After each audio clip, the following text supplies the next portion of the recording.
পৃথিবীতে টাকার মূল্যটা বেশি, মানুষের বেশি মূল্য নেই। জীবন আমার নেই। আমার আম্মু হালাস হয়ে গেছে গা, আমার আব্বু আরেক বিয়ে করে সংসার করে আমার পরিচয় দেয় না। আমি আমার ফুপির দ্বারে যাই, আমার ফুপির দ্বারে টেকা না দিলে আমার মারে অত্যাচার করে। ওইবার গেছিলাম বাসায়, আমার লোকে যা ছিল সব রেখা দিচ্ছে টাকা পয়সা। ওদিন কালার থেকে আজ যাই না। মা কোথায় গিয়েছে? জানি না, সবাই কয় বিদেশ।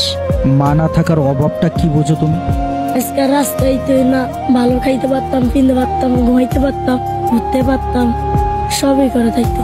সন্তানকে যে মা আদর করে সেই আদরটা কি অন্য কেউ করতে পারে? জি না। আমি যদি আজকে আমার মা থাকতাম ঠিকই রাস্তাইতাম না, আমার বুকের ভিতরে আমার মা রাখতো।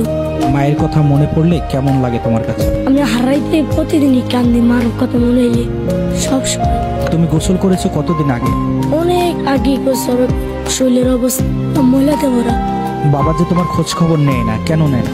আরেক বিয়ে করছে, আরেক ঘরের সন্তান আছে, নিজের 5টা রিস্ক আছে, গ্যারেজ আছে, সংসার দেয়, আঙুরের খোঁজ দেন, আমার পরিচয় দেন। আমার ফুপুরে টেনা দিলে মারে, অত্যাচার করে। এই কারণে আমি বাইরে যাই। আমার ফুবাই আমার গেট লাগে মারে, এর বড় মেয়ে আমার মারে, সবাই অত্যাচার করে। ছোট মেয়ে মারে, সবাই টেকা না দিলে খাওয়ান দিব না, বাচ্চাগুলো ভাত কেউ। তোমার যদি ব্যবসার ব্যবস্থা করা হয় তুমি কি ব্যবসা করবে? করবো। নেশা করো? না।